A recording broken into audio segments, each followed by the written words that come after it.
Natahimik ang paligid dahil sa sinabi ng doktor tungkol sa kalagayan ni Ara. Habang si Kenneth naman ay di na maiwasan ang maiyak, sumunod na rin ang ina ni Ara. Please, huwag kayong panghinaan ng loob.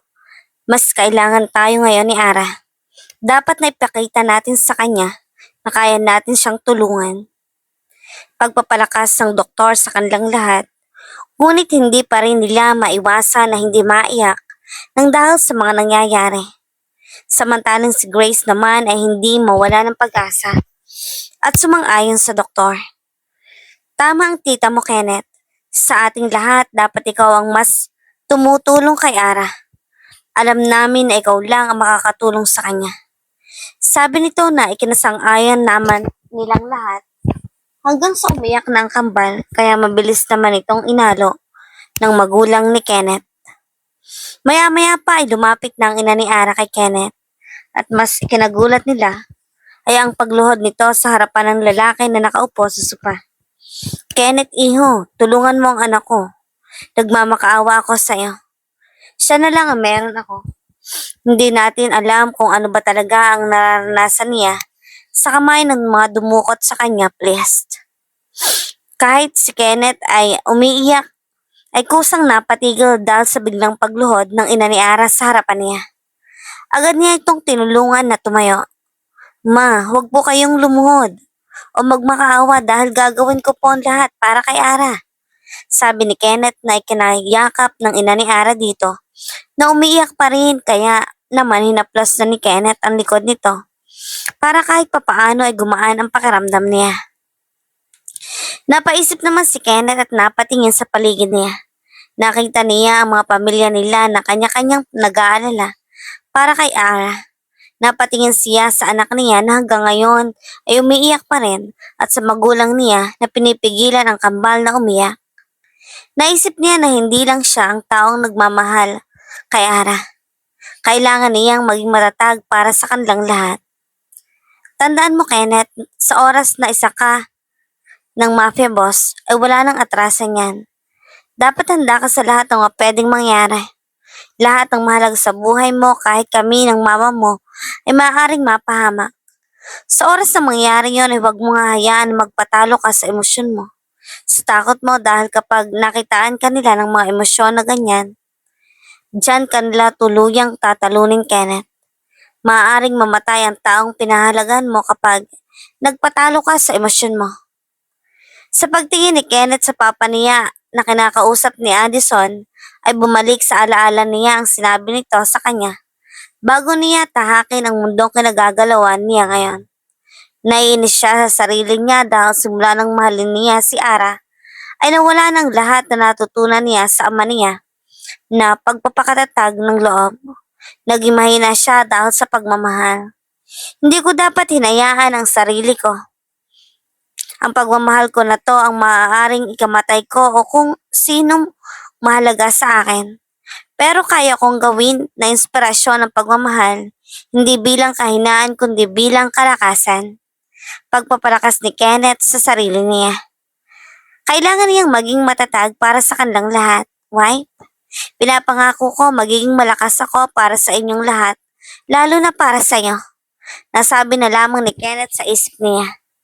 Ma, pangako ko yun.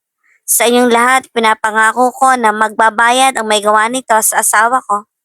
Hindi ko hahayaan na magawa niyang maging malaya habang si Ara ay naghihirap sa ginawa niyang pagpapahirap sa kanya. Seryosong sabi ni Kenneth na ikinatingin nila dito. Kitang-kita nila ang kaseryosohan sa mukha ni Kenneth. Tutulong kami, Kenneth. Sabi ni Ali na ikinasang-ayon ni Grace. Oo nga, tutulong kami, Grace. Huwag na kayong dalawa. Kahit si Ara ay hindi niya gugustuhin na madamay kayong dalawa sa gulong to, lalo na't buntis kayo. Sabi ni Kenneth na kinireklamo naman nila. Honey, makinig ka kay Kenneth. Hindi kayo pwedeng dalawa.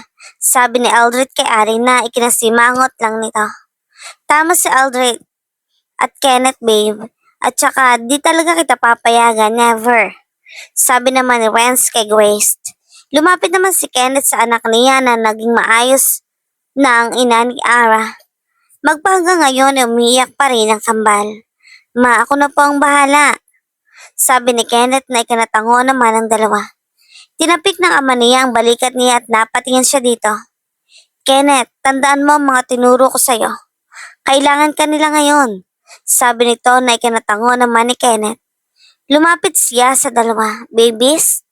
Agad na napatingin ang kambal sa kanila at sabay yumakap kay Kenneth na ikinapikit niyang ramdam niyang sakit na nararamdaman ng kambal mula sa mahigpit na yakap ng dalawa.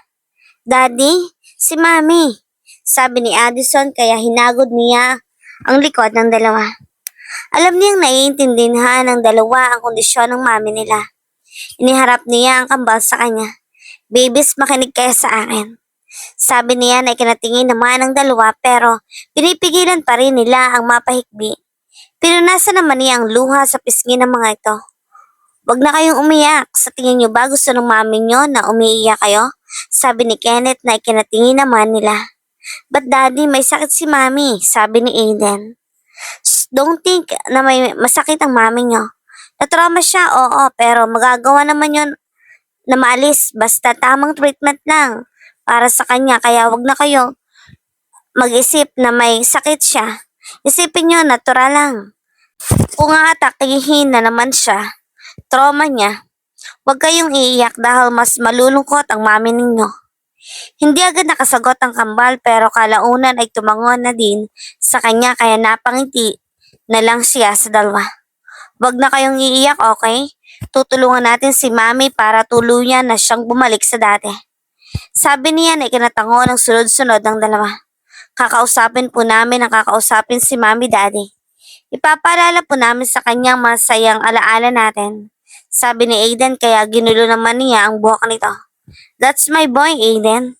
Thank you for saving your mommy. Kung hindi dahil sa'yo at kung nahuli ako ay baka hanggang ngayon, wala pa rin siya dito. Sabi ni Kenneth sa kanya kaya ngumiti lang ito. What do you mean by that, Daddy? Takang tanong ni Addison na kinatingin nila dito. Saka ko na lang sa inyo sasabihin kapag ayos ng lahat, okay? Sabi ni Kenneth na ikinatango naman ito. I will help you, kuya, sabi ni Addison kaya ngumiti si Kenneth dito. That would be a big help, big best. Hindi natin hahayaan na manatiling ganyan si Mami. Pagkatapos kausapin ni Kenneth ang kambal ay hinalikan niya muna ang mga ito sa noo bago tumayo at nagpaalam sa dalawa't hinabilin sa kanyang mga magulang. Sininyasan siya ng tita niya, nakakausapin siya nito kaya lumabas sila ng kwarto na iyon at doon nag-usap. Nang makalayo sila kahit papaano sa kwarto ni Ara ay nagsalita ang doktor. Tatapati na kita, Kenneth. Hindi simple ang sakit ni Ara. May mga treatment siya na dapat pagdaanan pero mas makabubuti kung may makakausap siya palagi para tuluyan niyang makalimutan ang nangyari. Sabi nito na ikinatango ni Kenneth. Marami kaming handang tumulong sa kanya, tita. Sabi niya dito, I know. Pero ang ganyang kaso ay mahirap mapaamin ng totoo niyang nararamdaman. Hindi natin alam kung ano-ano pa pala ang naiisip niya. Hindi natin alam kung anong nangyari sa kanya dahil mahirap sa kanya ang magkwento sa iba. Napakunot noon naman si Kenneth dahil sinabi nito. May gusto po ba kayong iparating, tita? Napabutong hininga ang tita niya na ay kinakabahan naman niya. Kenneth, maaaring maging suicidal si Ara. Normally, sa mga ganyang kaso na bigla-biglang umiiyak, hindi iniiwanan ng mga masasamang panaginip ng nakaraan, ay may isang paraan lang silang naisip para mapigilan yon. Yon ay ang patayin ang sarili nila. Nagulat si Kenneth dahil sa sinabi nito. Parang tumigil ang mundo niya sa nalaman. Ang malamang may trauma ang kasintahan niya ay masakit na para sa kanya. Iyan pa kayang may maaari pala itong gawin sa sarili nito ay hindi na niya kakayanin pa. Lalo na kung maaari niya itong ikawala sa piling nila. No, she won't die. Magagawa ninyo siyang gamutin, tita. Hindi niyo siya hayaang mamatay. Frustrated na sabi ni Kenneth dito. Kenneth, kumalma ka. Gagawin ko ang lahat para bumalik siya sa dati. Ang gusto kong gawin mo ay wag na wag mo siyang iiwanan dahil hindi natin alam kung anong pumapasok sa isip niya. Hindi nagdalawang isip si Kenneth na tumango dahil sa sinabi ng doktor. Maghahanap ako ng paraan para mapagaling si Ara. Aalis na ako. Umalis na ang doktor at naiwan si Kenneth na napasandal sa pader noon. Pumikit siya at pumasok sa alaala niya ang masasayang alaala na kasama ni Ara. Gusto niyang maiyak pero pinigilan niya dahil kailangan niyang magpakatatag. Kenneth? Napatingin naman siya sa nagsalita at nakita niya si Ali doon. Bakit ka lumabas, Ali? Baka makakakuha ka ng sakit dito. Sabi ni Kenneth na kinailing ni Ali. Ayos lang ako, Kenneth. Gusto lang kitang makausap.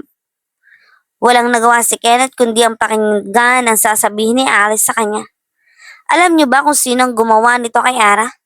Napasandal muli si Kenneth sa pader dahil sa tanong nito. Isa pa yun sa problema niya. Dahil wala pa rin siyang lead sa nangyari nang umalis sila doon sa lugar na yon, ay pinaghahalughog niya sa mga tauhan niya ang lugar pero wala siyang nakita.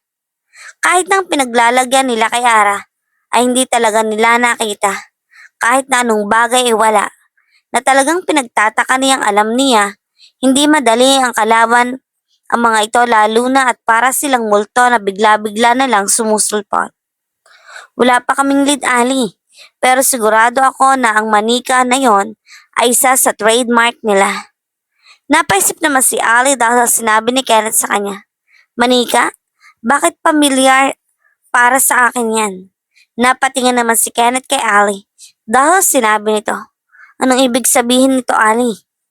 Hindi ko alam, Kenneth. Ayoko sanang ibalik ang nakaraan pero naalala ko kasi noon na kinuwento sa akin ni Kelly na may nananakot sa kanyang gamit ang manika. Tuloy lang napatayo ng maayos si Kenneth dahil sinabi ni Alice sa kanya, lalo na at nabanggit na naman sa panahon na yon ang kapatid niya. Bakit hindi ko alam yan, Ali? Seryoso na sabi ni Kenneth na ikinalunok ni Ali. Matalik na kaibigan ni Ali si Kelly kahit na mas bata sa kanya ito dahil tinuring na niya itong parang nakababatang kapatid at close na close talaga sila noon bago pa man may masamang nangyari dito. Masyado akong nasakta nang mawala si Kelly kaya nawala sa isip ko ang bagay na iyon. Napapikit naman si Kenneth at napahilo sa sentido niya bago tuluyang tumingin ulit kay Ali. Pero dapat sinasabi mo sa akin, Ali. Kitang-kita mo kung paano ako magpakabaliw sa paghahanap at sa taong pumatay kay Kelly. Pinasok ko ang buhay na to para may paghiganti siya, Ali. All this time? Napayo ko naman si Ali dahil sa sinasabi ni Kenneth sa kanya. At tuluyan na ring napaiyak dahil sa pagbalik ng alaala ng nakaraan. Intindihin mo ako, Kenneth. Nakita ng dalawa kong mata kung paano patayin si Kenneth. Pero wala akong magawa. Dahil isa lang ako simpleng babae noon na inaalagaan si Kelly. Pero pinatay siya sa harapan ko. Napatahimik naman si Kenneth dahil sinabi ni Ali. Maya-maya pa agad niya naman itong niyakap. I'm sorry, Ali. Natatakot ako na maulit ang lahat. Natatakot ako na pati si Ara ay mawala sa akin. Sabi ni Kenneth na hinagod ang likod ni Ali. Natatakot din ako, Kenneth. Kapatid ko na ang turing ko kay Ara. Nakikita ko sa kanya si Kelly, pareho silang mabait at sa sobrang bait ay naghahatid sa ikapapahamak nila. Natatakot ako na mawalan ulit ng kapatid, Kenneth. Gusto kong tumulong pero hindi ako pwede kaya sa'yo ko na ipapaubaya si Ara. Humiwalay naman si Kenneth kay Ari at tiningnan ito. Pinunasan niya ang mga luha sa mukha nito. Kapatid na rin ang turing ni Kenneth kay Ari dahil nga kaibigan nito ang kapatid niya at noon pa man ay kilala na niya ito. Matagal na silang magkasama at ayaw niya. Nakikitang umiyak ito. Lalo na pag nakikita niya si Ali na bumabalik sa alaala niya. Ang mga ngiti ng kapatid niya. Dahil nga silang palaging magkasama noon. Hindi ko nahahayaan yun, Ali. Magtiwala ka sa akin. Ngayon na mafia na ako, hindi ko hahayaan na may isa pang tao na mawala sa atin. Tumango naman si Ali at muling yumakap dito. Huwag kang magpaka-stress, Ali. Alalahanin mo ang anak mo. At tumango ulit si Ali.